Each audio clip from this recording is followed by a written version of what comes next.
You know what? For Patrick Mahomes, it's like that scene in Hangover. You try to say Patrick Mahomes reminds you of Zach Galifianakis. I'm not going to fall for the banana in the tailpipe. The beauty of Mel is he will create his own topic all by himself. Because that went longer than we anticipated. We're only going to have 2. Yeah! Did it. Did you guys hear about the cheese factory that exploded in France? No, I didn't hear about that. Yeah, debris is everywhere.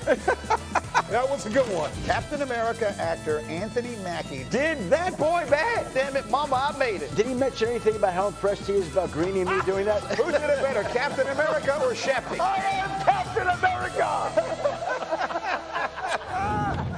There are things that only happen on this show. It's true. I don't know if that's a good thing or a bad thing, but we It's a good thing. We do the best we can to make you smile every morning, and we thank you for getting up with us. We are live above the Heineken River deck at Pier 17, and we are counting it down to Championship Sunday. So because we are on a Friday, let's call it a Friday forecast. RC, give me a little Friday forecast about the AFC Championship game. If the Kansas City Chiefs are to win this game, Patrick Mahomes has to be Superman. Patrick Mahomes has to show us why he's on a trajectory to maybe be the best quarterback to ever play this game or the greatest. Patrick Mahomes is going to have to go above and beyond the X's and O's. He's going to have to elevate everyone around him. And at some point in this game, he's going to have to do something that he hasn't done this entire season. Can't wait to see him try to put this team on his back. Graziano, what's your Friday forecast? I think there's a possibility the Bills are just the better team and look like it. I can't pick them. I have rules. A man's got to have a code. I pick the Chiefs every week. That is the rule. However, I would not be at all surprised if the Bills just went in there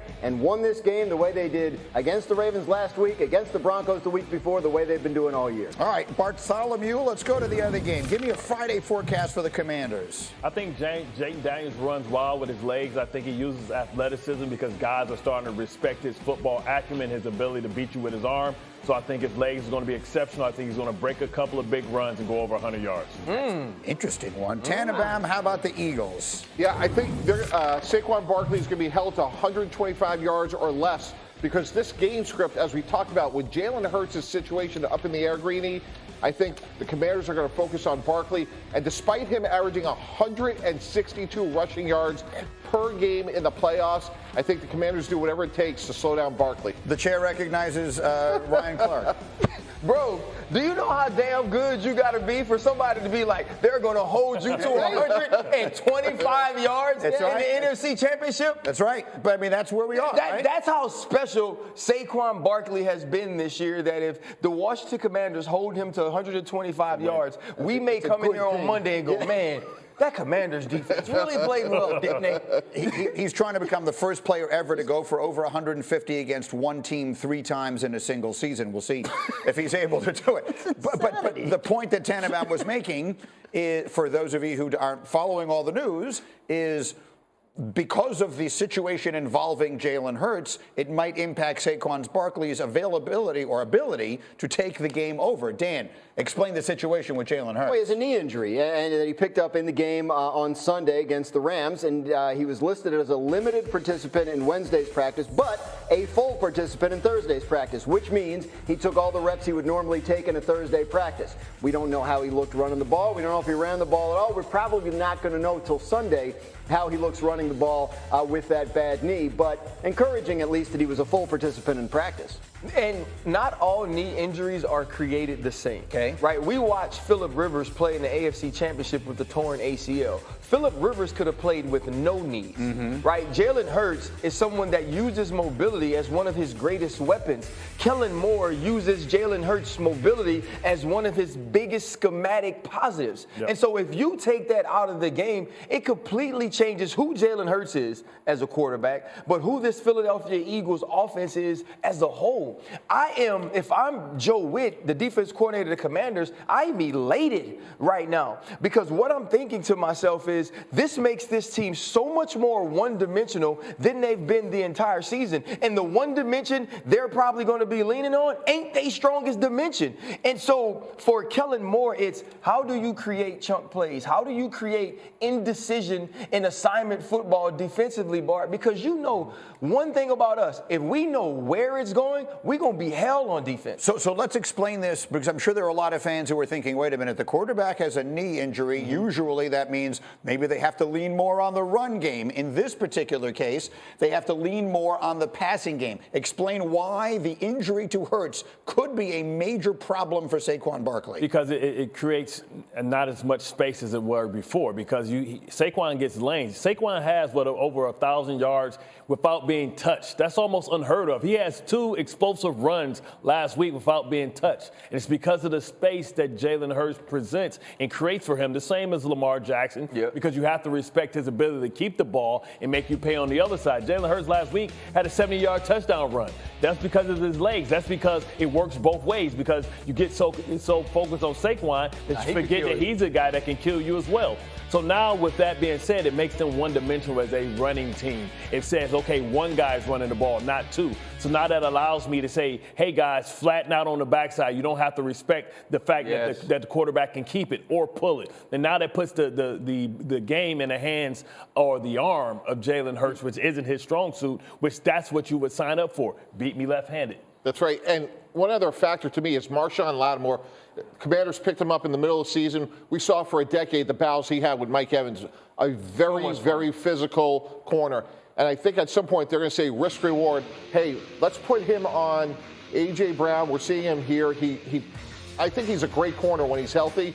And to me, it's just another body to what Bart's saying that we're going to layer on, from Barkley. So to me, if they're going to lose, I'm sure they're saying it's going to be Jalen Hurts passing, and it's going to be from the pocket. And to make it a little simpler for the viewer is Jalen Hurts' ability to be a part of the run game or a threat in the run game takes either a penetrator and a pursuer away from the ball, or 2 pursuers, because now you have a backside end that can't crash down. You have a backside backer that can't overlap or try to beat the block or the second level block right away. And so that's 2 people immediately that Saquon Barkley doesn't have to deal with. That is why when these things are blocked up, he's on to the safety so quickly and making that guy miss. And I think this is just such a major deal for the Philadelphia Eagles. And anytime your quarterback is injured, it's a problem.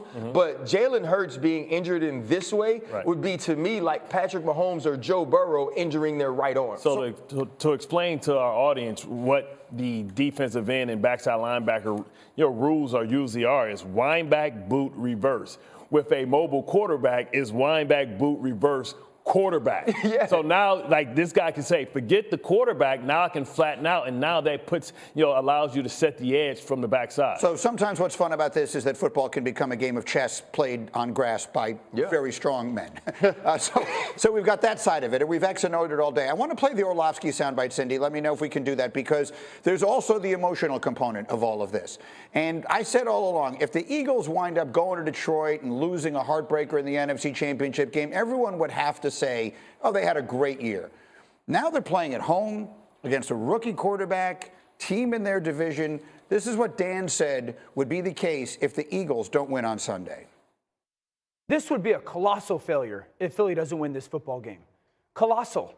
Number 1, you have the most talented roster in all of football. Okay? Number 2, you have a historical run game. And as amazing as Jayden has been, he's a rookie quarterback.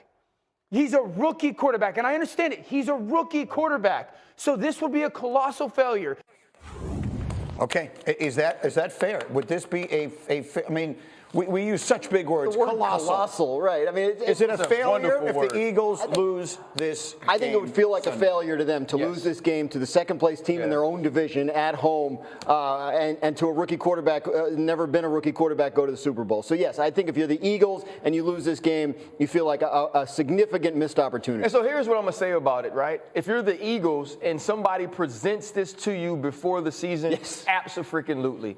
When you're sitting in this place and you're cutting on the film of the Washington Commanders, they have every chance to win that the Philadelphia Eagles do. And that's from my perspective. But, yeah, of course, if you tell me before the season you're going to play a rookie quarterback, a team that's in your division that finished behind you, and they're going to beat you at home, you would feel that way. And let's be honest, there are 31 teams that fail at some point in these seasons, because only one is a success. But to me, when you look at this game, it's so much more in depth than that. It's so much more involved in that. The Washington Commanders are playing more confident football. Yes. The Washington Commanders are more themselves on more occasions right now than the Philadelphia Eagles are, and they're healthier. And so I think, is it a colossal failure? Maybe, but they have to find a way to be better than I think they can. I only got an associate degree, so it's hard for me to find a word bigger than colossal. Is it enormous, titanic, right?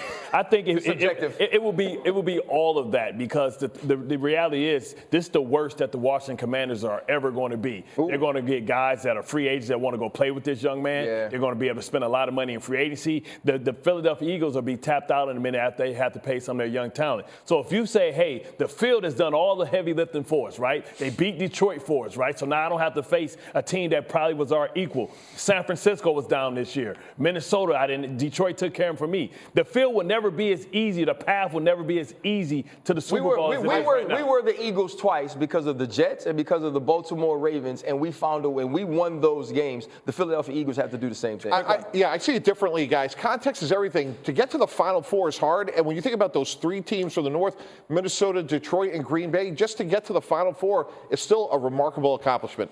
Well, that's a nice ribbon that you're giving to them. I'm glad you feel that way. I have a feeling it won't play that way in Philadelphia. Mommy, look what I got. Let's get Joe Fortenbaugh back in once again, our betting expert. Give me another something else you like in this NFC Championship game. So the knee injury has created a rushing prop for Jalen Hurts that's only 29.5 yards. That's as low as you're going to see it when it comes to Jalen Hurts running the football. I think that's created a buy low opportunity. I'd play the over here. Now, we can show you all the historical data from this season. 43 rushing yards per game. Over this mark in 13 of 17 games this season. The thing is, that's with a healthy Jalen Hurts. At 29.5 yards, we need something to happen in order for him to get over, right? We need him to run the ball at least a few times in this game. It's the NFC Championship. You don't think Hurts has heard everyone talking this week about how he's the weak link of the Philadelphia Eagles, how he can't throw the ball? He's going to take off at least a couple times. On top of this, look at the market. This was a really debilitating knee injury. Why is the point spread moving to Philadelphia? From Eagles -4.5 to 5 to 5.5 to 6 to 6.5 before it came back down. 29.5 is a buy low. I go over on the rushing prop. Over, says Joe Fortenbaugh. We'll do Greeny versus Joe a little bit later in this hour. Meanwhile, as we continue, we've got the legendary quarterback battle in the AFC. Is this the weekend Josh Allen finally beats Patrick Mahomes in the playoffs? Does he need to be Superman to do it? We'll talk about it. Plus, is the kid commander about to go to a place no rookie has ever been before? Cam Newton will join us with his insight as we continue. But first, our best battle every day is Sneaky Hembo against Graziano. Here's the question. Jayden Daniels will become the first Heisman Trophy winner since whom to start a conference championship game as a rookie? Doesn't have to be a quarterback. Wow. Has to be a Heisman winner to start the championship game of his conference as a rookie. The answer is next. Trophy, he is going to start in the conference championship game as a rookie. The question is, who was the last Heisman winner, does not have to be a quarterback, to start in the conference championship game, either conference, as a rookie? It's probably not a quarterback because there's only been 5. I think he'll make 6, right? Quarterbacks have started. I'll go so far as to tell you no quarterback is on the list. Right. So I'm trying to think of those commercials where the Heisman House. I'm trying to think of. I can't come. It's got to be a running back. The only name I keep coming back to is Tony Dorsett. So Tony Dorsett was the first. Oh, okay. But he's not the most recent. Yeah. And Earl Campbell did it the following year. Okay. Then Ron Dane did it after that. And you're going to kick yourself. You're going to kick yourself when you see it. Reggie Bush and the New Orleans Saints made the NFC Championship game and went to Soldier Field and lost to the Bears. Chicago. In that game. I don't know if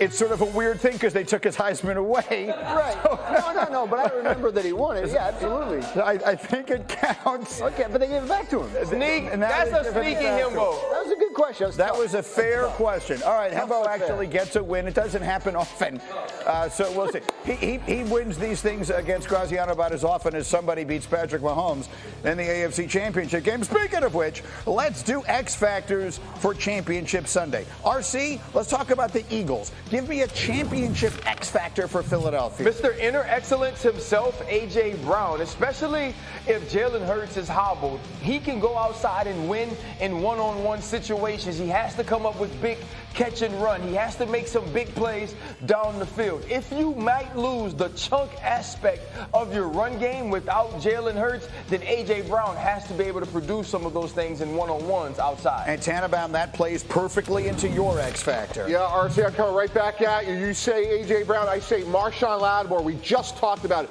I love the physicality of his play. For a decade battling Mike Evans, very similar player in A.J. Brown. He has 15 career interceptions. His problem's been durability, but when he's out there, he can make plays on the ball, and he matches up well with A.J. Brown, which is hard to do. Should be a great matchup. That was an in-season trade that they made to get Lattimore. It'd be fascinating if it's a huge factor. Bart, Chiefs, give me an X factor. Yeah, I'm going to give you Purdue's finest, George Karlaftis. Last week, he had 3 sacks.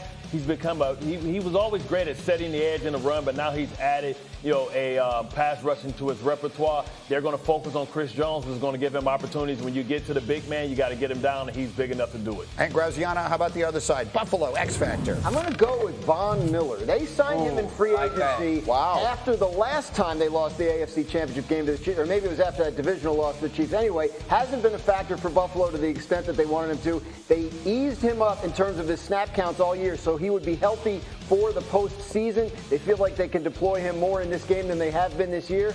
The reason they signed Von Miller years ago was to get Patrick Mahomes on the ground in a playoff game, and if he can do it, could make the difference. Okay, so look, there's the two sides to this, and we've lived in this all week long. There's all the X's and the O's, and it's fascinating as a football nerd myself. But then there's the history part of this. And I make no apologies for this. Josh Allen can become a different person in football history based upon the outcome of this game on Sunday. Now, he'll have another game to worry about 2 weeks later. But he's got to get past this hurdle at some point, and it will change everything for him.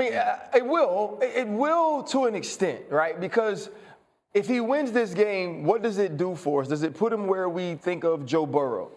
Right? Because Joe Burrow was a guy that went to Kansas City and did this exact thing.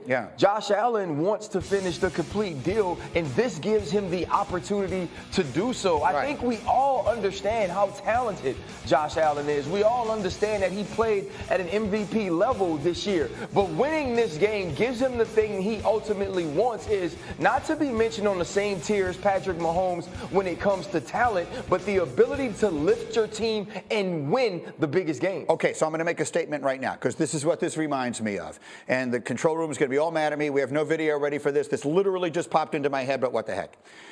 Here's what it reminds me of. In 2004, when the Boston Red Sox came from 3-0 down to beat the Yankees, I said on Mike and Mike, it almost doesn't matter if they win the World Series. This is bigger than winning the World Series. And in some ways, obviously, Allen won't feel this way 2 weeks from Sunday. But beating Mahomes is actually what it's about. I covered all those games, like 03 and 04, the whole Yankees-Red Sox thing. And my thought when the Red Sox finally won was they're going to sweep the World Series. Like it doesn't matter. Like and the Cardinals, and they did, because they had already slain the dragon, especially coming from 3-0 down. So, I was thinking very similar. It's funny you say that. The thing about this is, like, that was an 86-year drought full of heartbreak and all, generations and generations. Neither one of these guys, Mahomes nor Josh Allen, is 30 years old. If Josh Allen doesn't win this game, he may very well get another chance to win this game next year or the year after. So is he playing for his legacy? I would say yes, but only as it pertains to the upside, right? Because if he loses this game, he'll reason to believe he'll get another shot at this somewhere down the road. If he wins it, then all of a sudden, yes, he's elevated to what we talk about with Burrow and guys. Burrow and Brady are the only two to beat Mahomes in the playoffs. The reason I'm so confident in Buffalo is they just have to rinse and repeat. This is an extraordinarily efficient offense, and I think all they've told Josh Allen all year long is play point guard, run the ball. 525 points and only 8 turnovers. That is remarkable efficiency. And that's why, to me, it takes Josh Allen, the vulnerability of his mistakes, mostly out of the equation. Easier said than done.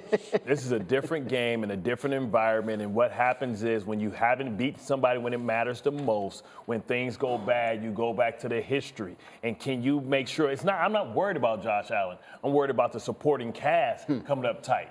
just like I wasn't worried about Lamar Jackson. I was worried about everybody else. What happens is they have to slay the beast, but I don't know where this puts him because he's a guy that's behind schedule. Because when they lost by 13 seconds, we're like, they'll be back. Mm-hmm. Then what happened? Then Joe Burrow showed up. Mm-hmm. Then now Lamar Jackson has shown up. So now you can't take for granted getting back to this moment again because it took them this long to get back. All right, we will see. Let me get Fortenbaugh back in all of this. You've got a prop bet for me on Josh Allen. What are you looking at from him this week? Bart makes an interesting point about Allen, right? Is it going to be about the supporting cast around him? Let's try to find a way to monetize that. Josh Allen making plays with his legs. How much of a supporting cast does he need to take advantage of that? 49.5 yards is the rushing prop. Let's play the over. Kansas City struggled with quarterbacks who have been on the run this season. 7th most rushing yards allowed to the position. Look last week against C.J. Stroud. 42 rushing yards for a quarterback who isn't that prolific of a runner relative to the rest of the league. This is Allen's history in the playoffs against the Chiefs. This season, in the regular season, 12 rushing attempts, 55 yards. One thing we know about this guy, win or lose, in the big marquee games, he is going to do everything he can to give his team a chance to win. That means running the ball more often than you're used to seeing. If the attempts are up, the yards should be up. 49.5 is low in my opinion. We're going to bet over 49.5 rushing yards. I like this one a lot, or that pick a lot. We'll do Greeny versus Joe as the hour continues. In the meantime, we'll turn our attention back to the NFC game next. Jayden Daniels putting the entire world on notice. Is he ready for this moment? Ready to lead DC to the Super Bowl? Plus, Patrick the Great playing for immortality. Does he need to outplay Josh Allen to beat the Bills on Sunday? We're going to talk about it when Cam Newton joins us for the first time next. Get up on ESPN. You started working here at First Take. Everyone has said to me, this is the first time you and I have met in person. Everyone has said, you're not going to believe how big he is when you meet him for the first time. I'm not going to believe how big he is. I told you. What did you say? Man, the first time we played him in preseason, when he walked out, I walked past him, and me and Troy Polamalu got to the locker room. We was like, brother, our days are numbered. I was like, they making quarterbacks like that. It ain't for us no more. I'm going to need an apple box to continue this block. Okay, it's a pleasure to have you here. Yes, sir. So there's one thing that you know about our show. It means we are going to take your name and make it into a segment. Let's rock and roll. So it is going to be called Newton's Law, okay? I thought y'all won the 4th and 1 and got that one. We do the same thing, okay. All right, we're going to talk about the 4 quarterbacks going this weekend. Let's start with the best of them all. Let's start with Patrick Mahomes. Right. How would you describe what is at stake for Patrick Mahomes this weekend and going forward with the possibility of a 3-peat? Man, listen, he's doing something that no quarterback has ever done. And to be labeled something comparable, it's not.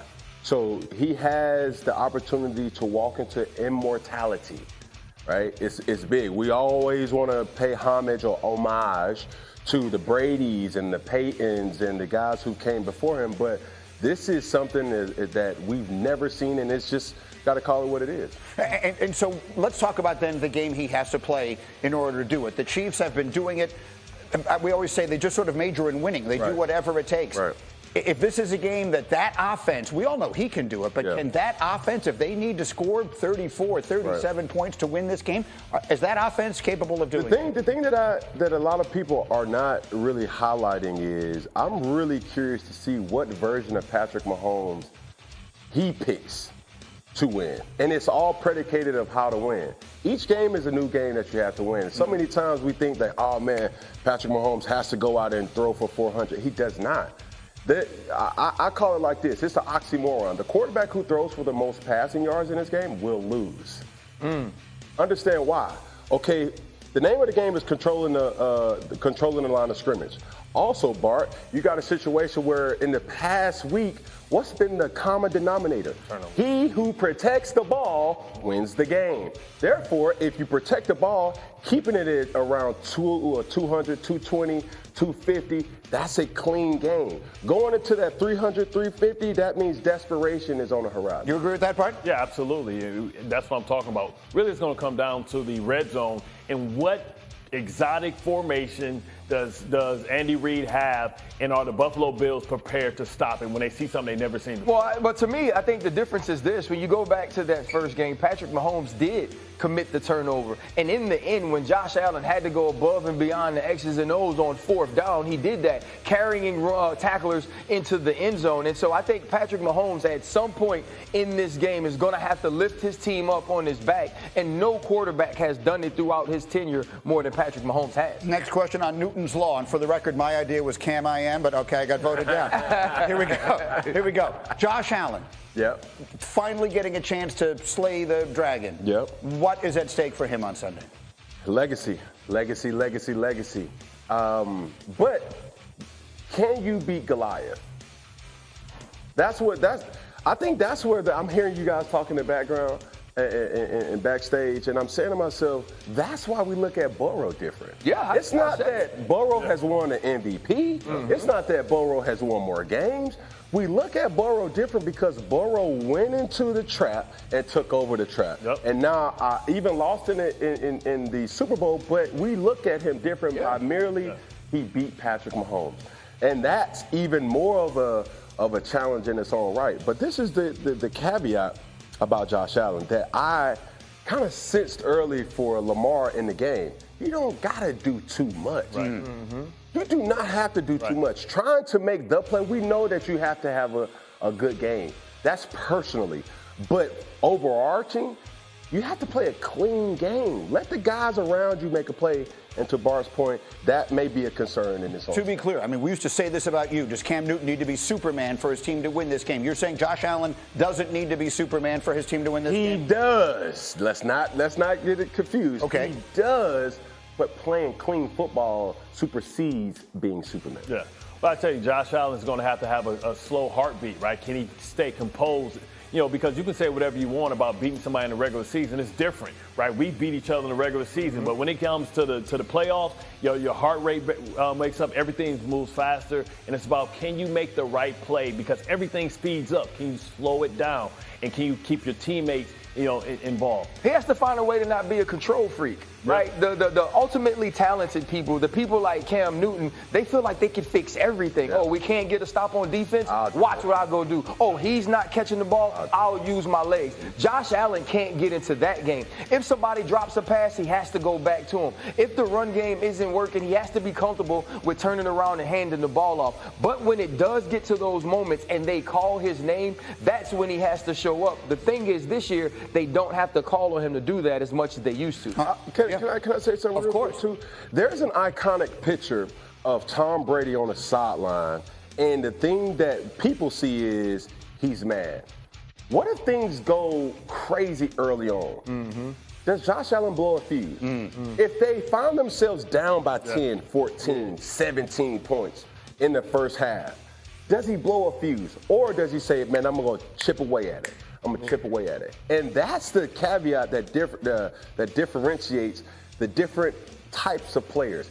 You're extremely talented, but I don't have to do it all by myself. When you look at this season, the only time that they were in that position was at Baltimore early on in the season, and we saw him start to struggle because there was nobody who could make those plays. Right. So it's about keeping this game, and with the way Kansas City plays, it should be that. It's about keeping this game in a place where Josh Allen doesn't feel that pressure to do those things. Well, let's go to the NFC game. You had one of the great rookie seasons any quarterback ever had in NFL history. We've seen a few of them. We've never seen anything like this. Jayden Daniels, what do we say about what is at stake for him on Sunday in Philly? I've been saying this all along. The people who needs to be concerned the most, Cam Ward, Shedeur Sanders. The expectation of a rookie quarterback is no longer come in and develop. Yeah, bro. And just to be honest, Jayden Daniels, everybody says it on draft night. You get drafted, man, listen, we're going straight to the top. and they go straight to the bottom. And then they ain't even there in 2 years. Yeah. But for Jayden Daniels, he's gotten the whole Washington, D.C., the DMV area outside of Baltimore. Yeah. He got everybody believing. Yeah. Mm-hmm. And the thing about it is, The realist in me understands football enough to say it's just not Jayden Daniels that's doing this. Yeah. Mm-hmm. The football in me knows Terry McLaurin is doing his job. Yeah. You got guys, running backs that's going over and beyond, receivers that's making blindfold catches, the defense that's opportunistic and stingy. All those things combining, and now, rookie, go be special. What does the no huddle do for a young quarterback as far as simplifying the looks that you get from the defense? But it's not about the no huddle. It's about the comfortability of the quarterback in that position. Okay, where did he go? Arizona State, no huddle? Yes. Where did he go? LSU, no huddle? Yes. So Cliff Kingsbury is the person who identifies this, and let's not forget, Kyler Murray has set this league on fire enough to realize, like, this is a respectable player now. Yeah. When he first got drafted, everybody was like, man, what are we doing here? Yeah. Cliff Kingsbury knew, okay, this is the type of quarterback that I know I can win with because he's my type of guy. The other piece of it, of the Jayden Daniels thing is he talked about the realist and the football player that understands that other people have to play.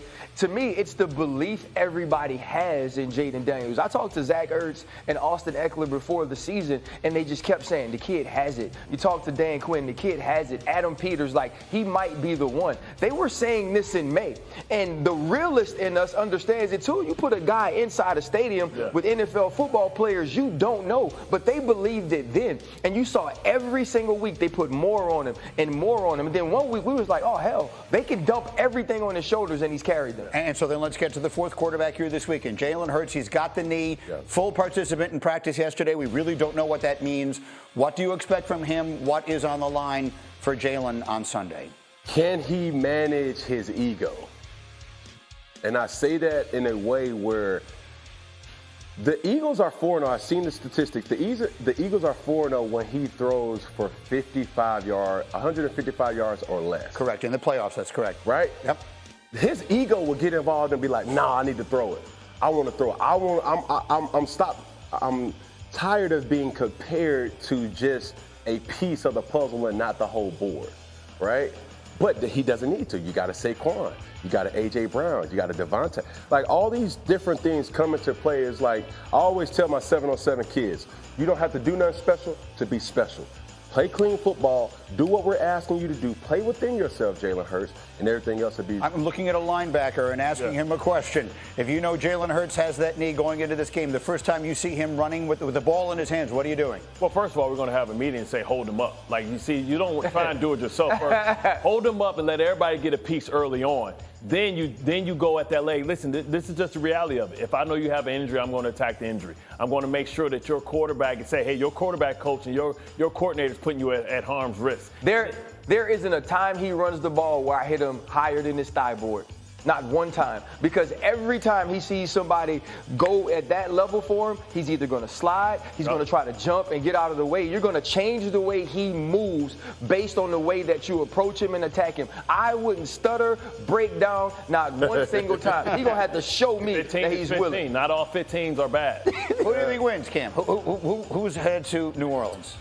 Eagles. Chiefs. And Chiefs. Eagles and Chiefs, so says Cam Newton. It's Newton's Law. Hey, man, it is so great to finally have you over Greeny, here. you look really small. Yeah, just stand right next to me. Just stand, everyone is telling me they like this. Just stand right next to me. Make me look incredibly small. Yes, America likes that. Yes, he's as big as they said he was going to be. He's huge, bro. All right, coming up, we'll do our version of Who You Got. It's Mahomes and Allen and Daniels and Barkley. The incredible Sunday showdowns. We will make our picks for Championship Sunday. And Cam's going over to do First Take, top of the hour. They'll talk about Mahomes, they'll talk about Allen, and they will talk live with Ben Johnson, the new coach of the Bears, will join them live. First Take, top of the hour, here on ESPN. We are presented by ESPN Bet Sportsbook, and this is something that we look forward to all through the playoffs. It's Greeny versus Joe. Fortenbaugh and I going head-to-head, keeping track of our picks all throughout the NFL playoffs. One correct pick equals 1 point. If you want to play along, you can pick who you think will be the winner for a chance to win some bonus bets. Check out the ESPN Bet Sportsbook app for more details. Here's where we stand right now. Joe is ahead 4-2. My 2 losses last week were by a combined 1 point. That's a shame. Kaimi Fairbairn and the over on Buffalo-Baltimore, which went over by 0.5 point. beat me last week, but I'm going to get you back this week, Fortenbaugh, if it is the last thing I do. Texans hit was brutal. I'm with you on that one. That's a brutal hit. That was, Fairbairn, if he makes any of those kicks. Any of them. Okay, who is your first pick this week? The Chiefs. I'm not going to overthink this one. Look at Buffalo this season. As great as they've been, we do have some examples of them in spots like this. 4 games this year on the road against teams that went to the playoffs. Detroit, Baltimore, the Rams, and Houston. You know what happened in those games? 1-3. 1-3 against the spread, defense giving up 36 points per game. The return of Hollywood Brown to the Kansas City offense, we're seeing an uptick in production from the Chiefs. The rest advantage is huge. Don't sleep on that. I like Kansas City. I'm going the other way on the same game for 2 reasons. Oh, one, like in golf, it could be a 2-shot swing. Yeah. Right? I get it right and you get it wrong. Also, I've been here all week long and I've listened to all of my experts talking about how the Bills don't make mistakes. I watched that game last week. If the Texans didn't beat themselves last week, they would have beaten the Chiefs, and they're not as good as the Bills are. If the Bills don't beat themselves, I believe they win this game outright. Joe, pick number 2. Pick number 2, casual, Philadelphia over Washington. Now, again, there's going to be a lot of talk about how great Washington has been this season. They have been. This is a big step up in defensive class versus what they've seen as of late. Unprecedented situation that we're going to end up facing this week. Washington, 4th straight road game against a Philadelphia team playing its 5th straight home game. How are you going to slow this guy down? You might limit him, but are you going to stop him with the NFL's 27th ranked defense when it comes to defensive rush success rate?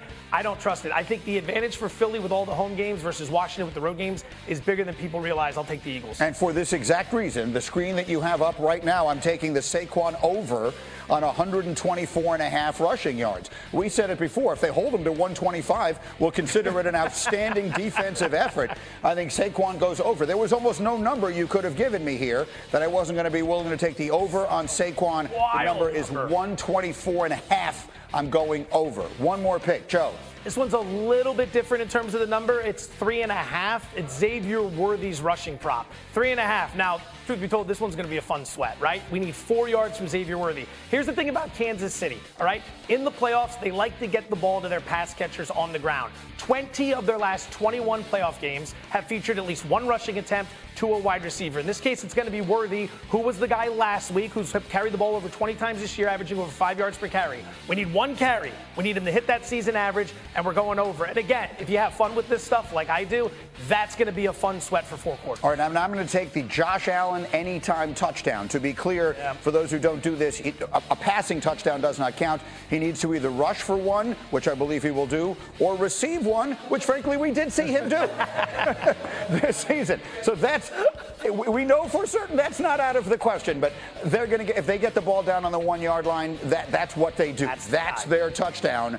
So I'm counting on a short yardage touchdown from Josh Allen. Those are the picks. Once again, I got some ground to make up against my man Fortenbaugh. You see them there. You can play either side of that head-to-head. Again, it's all on ESPN Bet Sportsbook. Joe, good luck to you this weekend. Handsome card, Greenberg. Handsome card. Very well done. Well, handsome card for a couple of handsome men. All right, speaking of which, let's go over here. One piece of business left. Let's do Who You Got. We've talked about these games every possible way. The final question, Bartholomew. Let's start in the AFC. Who wins and why? I want to say that the Bills are the better team, but I'm picking against Patrick Mahomes because sometimes they'll twice a day a broken clock is right, and I've been broken.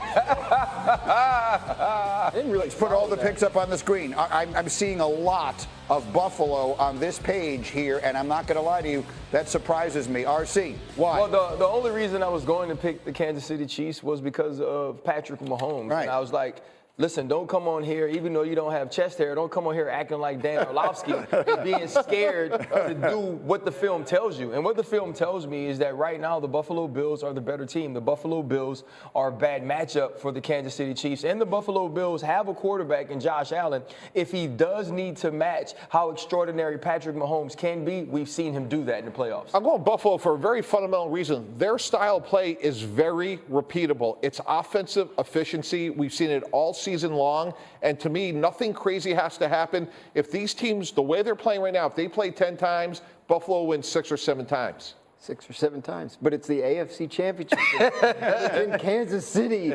And I mean, if Patrick Mahomes loses this game in regulation, it will be his earliest postseason exit of his entire career. That's correct. That is insane. They know how to win this game. Look, every Friday all year we have sat here and picked the Chiefs game, and I picked the Chiefs, and half the time it's looked like this.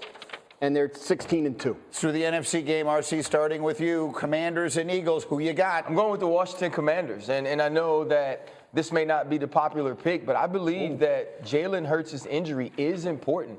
I believe that this does for this Washington Commanders defense everything it needs to do to make them even more aggressive, to put them in a place to get turnovers like we saw against the Detroit Lions. And I love Jayden Daniels. I think the moment isn't too big for him. I think he understands what he has to be in order for this team to win. And the thing I love the most about his playmaking ability is that it never seems forced. And I don't believe it'll seem forced against the Philadelphia Eagles. You only got one thing wrong, and that is it is a popular pick. But the picks up there, Cindy, I am a little surprised again. Shocked. To see a lot. I don't like this. A lot of W's up there. I don't like that. Same thing from the AFC. It's a very repeatable format, Greeny. It's 4-down football. Jayden Daniels, we're going no huddle from the word go, and we're just going to go down the field. We're never going to punt. We're never going to kick an extra a field goal. And on defense, if they're one-dimensional, which we think there's a possibility because of Jalen Hurts' situation, it makes Philadelphia that much more beatable. I pick both road teams. I think there are sweet spots sometimes with these underdogs where they become like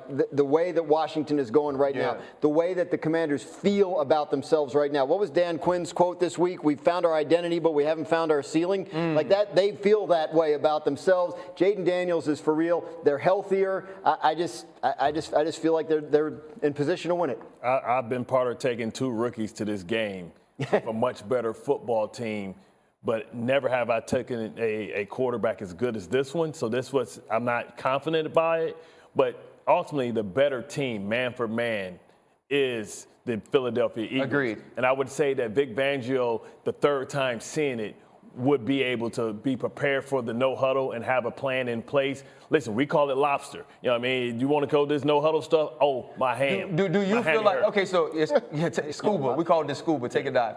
Do you believe that Washington was better than Tampa and Detroit?